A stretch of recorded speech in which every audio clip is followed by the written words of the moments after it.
Ready, everybody, and welcome back to today's class. So, yeah, I welcome you to this discussion, and actually, I did record a bit more on the topic of how to approach the holy name in Japa and Kirtan meditation last week, but I thought I'd redo it because just because. So, um, it's quite a bit of information, so it's easier to just break it up and digest it like that way. And yeah, so let's get right into it. We spoke a little bit last week about humility and how humility is a really important element in our mind state when we approach the holy name. And that is really true. We can't really understand the purpose of it or gain the benefit of it or meet the personality within it or make advancement, spiritual advancement, with the use of this incredible available method of meditation that's been granted to us these days without, you know, embodying a genuine, deep mindset of humility and trying to cultivate that when we're doing that. And that's really important and really helpful. So I hope that there were some tips in there. I hope you weren't distracted by my physical presentation to gain the substance out of what I was saying. So yeah, and another important point on that topic was, with this quality of humility, it will help us to also nurture it by developing an attitude to be able to serve anybody. Uh, that is also a nice way to try and prepare the mind and put the mind in the space of like how to cultivate humility, being able to serve anybody, and also being able to follow senior instructions which are given to us by wise people that can have a greater overlook of maybe our situation or something like that, or something that we're involved in. But we need to know also all the details about how to know who's a senior person, because we might initially not have the right idea of that. It might be based in a little bit more self preference and being able to acknowledge a spiritually advanced or senior personality. But sometimes you can just feel it in your think. You can feel it in your heart. You can feel, and you just know.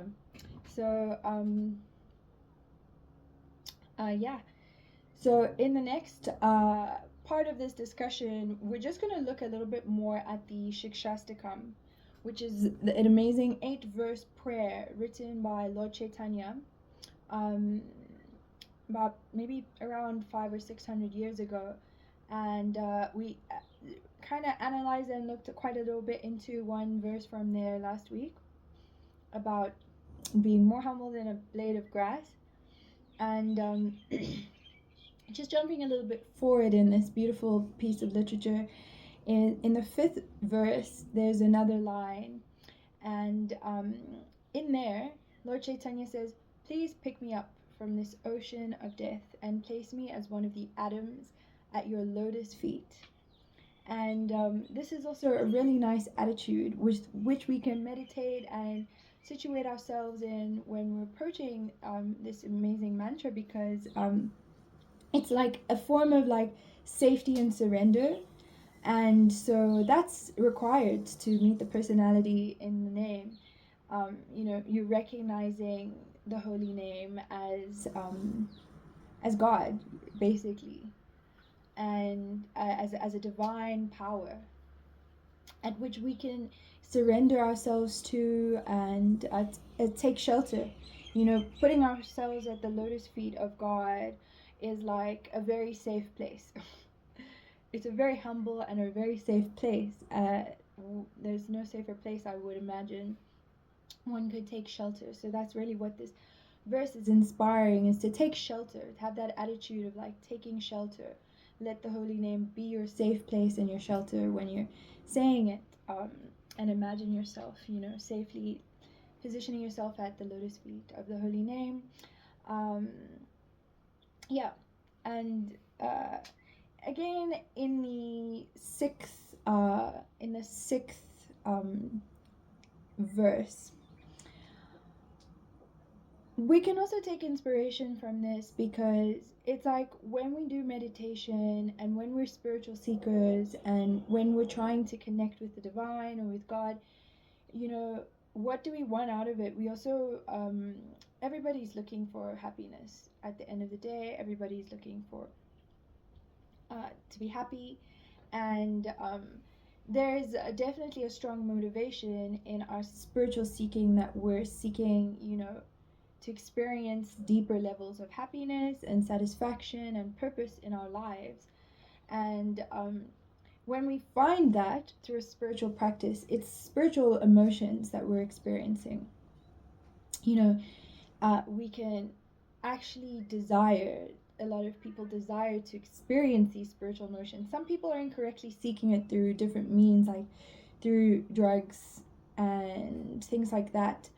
But really, spiritual emotion comes from a very direct and open acknowledgement of a relationship, face-to-face experience that we're having with the divine, with the universe, with God in some way or the other.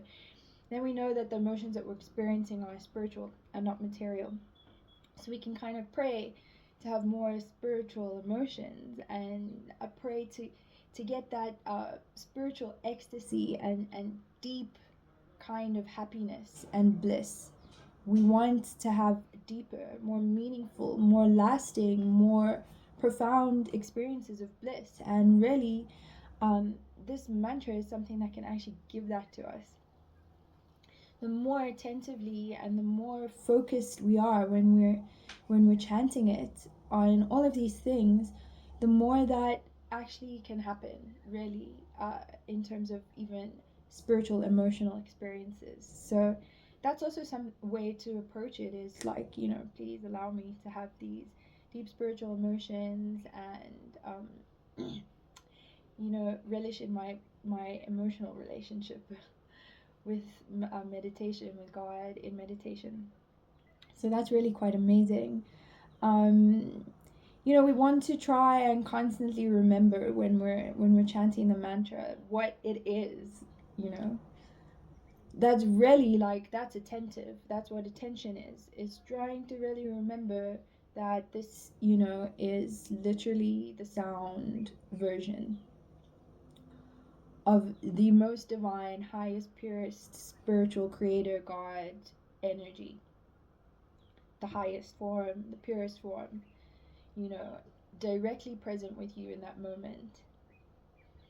Every time you say it, every time it's coming out of your mouth. So that's really profound. It's so profound that we have such a quick access to that in this age, and that's the form of meditation that we get to do in this age. In all the other ages, it's a lot more difficult, actually, to get to that moment of realization or have that present experience with God, so to speak. There's like a lot of painstaking things that we have to do to try and experience that, but in this age we just get to chant this mantra, and it's really quick and direct. So just incorporating a little bit of gratitude in there is also really useful and exciting, and well received also. So we can add that to the spice, and because the mind is like always jumping around. It's so hard. The mind is like Prabhupada says the mind is like a monkey, and it needs to be trained, and it's always just going here and there and here and there. So really, um, that's what meditation is also about. It's about like training the mind, really, to be able to focus more, to naturally sit and dwell in more beneficial places, and to develop new mental habits of thinking. So naturally, if you really struggle to focus your mind when you're doing mantra meditation in the form of Japa Kirtan, is really getting distracted by the people in the room, or by things you're thinking about later, or whatever, or just like whatever it might be, then you could try and focus on a sankalpa. And a sankalpa is like um, something which will help us to be directly present, to remember and be directly present with the mantra when we're chanting. So you're kind of doing something which is giving you a direct mental engagement, with God or the divine, while you're saying the mantra. So that it helps us to keep our mind in an intensive space. So a sankalpa can be so many things. It could be like, uh, you could be inquiring. It could be an inquiry towards the holy name. You're asking something. Can you be more present in my life? um, can you help me focus more? Um, you could be asking something, or you could be reassuring something to divine. You could be making a reassurance like, I will manage to get over this bad habit. I will make that extra effort for you. I will be nicer to a certain person. Whatever. So that's also kind of cool, that you can just focus your mind there like that. You could be expressing a spiritual desire as well. So that's also considered attentive. What are your spiritual desires? Uh, you should have spiritual desires. Uh, Otherwise, it's just a spiritual life's always going to be like a side, like an extra effort for you. You know, additional to everything that you have to do in your life. When it's really the most important and central thing. So definitely have spiritual desires that you can think about when you're meditating. They could be simple, they could be like deep and complicated, whatever. That keeps your mind there, and that you can apply yourself to also throughout the day and things. I don't know what you want to know more about the spiritual world. That's a nice spiritual desire. You want to know more about spiritual wisdom, and you want to know more spiritual personalities. You want to get more chance to associate with them, or you want to make a spiritual advancement.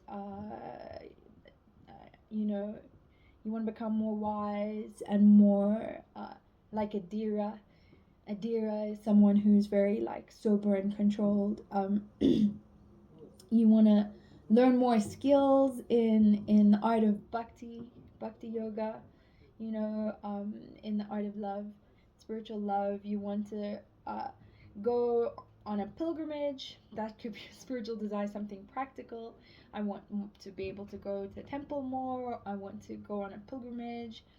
Um, I want to be able to help people more by becoming more spiritually strong and being able to, be able to share spiritual wisdom better. Maybe also that also. So yeah, these are all examples of spiritual desires that you can have. I want to help my family more. Not just like materially, but consciously.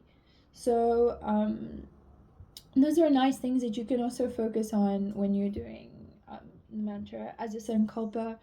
And you could also be glorifying. You could be glorifying, uh, you know, uh, the holy name and everything it represents, and the personality behind it as well, and all the different versions of that personality.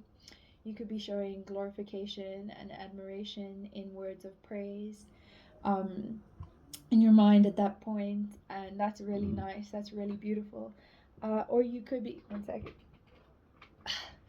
Or you could be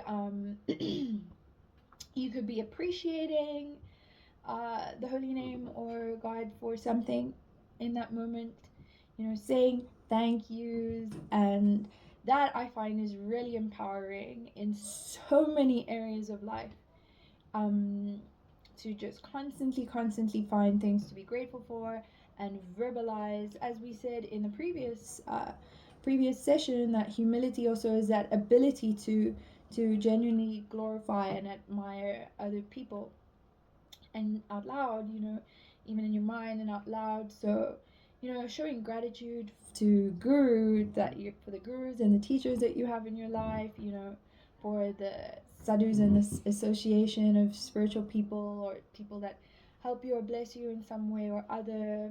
You bring great blessings into your life, for your access to being able to do spiritual activities such as this meditation. And not a lot of people even know about it. They don't even get the chance to do it when it has so many uplifting benefits. Like, it's so nice to experience that. So you could be showing gratitude that you have access to service in a spiritual way. You could be saying thank you for just knowing the holy name, just knowing something about God, as opposed to being in the dark, which is a lot of people fortunately have that disposition or karma in this lifetime, and life is very kind of dim. It's a lot more dim and difficult. So we're very lucky. We're very, very lucky. Your appreciation can also be shown, and thank you for always protecting me, for all the small little miracles you pull in my life. Things could be a lot worse.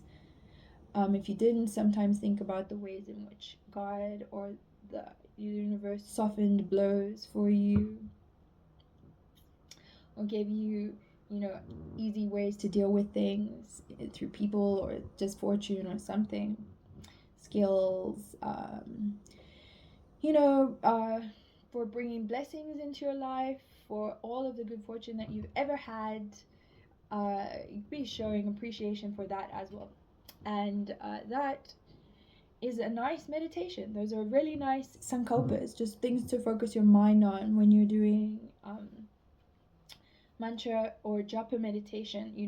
In the kirtan you might be like kind of distracted by the instruments and the motions that are coming up and everyone's excitement all around you, and that's fine because you're still kind of absorbed, but you still want to bring your mind into the holy name in an attentive space. And you can do both simultaneously or as soon as you remember. Just keep that richness of the experience and your attention going. You could be asking for forgiveness. That's also really nice to do regularly, and I would say really healthy. It's like doing a detox or something, because we kind of get proud. Naturally, we just have something about us that it's just easy for people to be proud, and in subtle ways you don't even realize, like just wanting to be the center of attention all the time, or just having people that you're subconsciously envious of, that you always want to be in front of them sometimes, or just not being grateful as well is also a form of pride. So pride is very deep and subtle, and asking forgiveness is something that really just like cleans all of the dirt out of us, because the first step is acknowledgement. We are by nature flawed.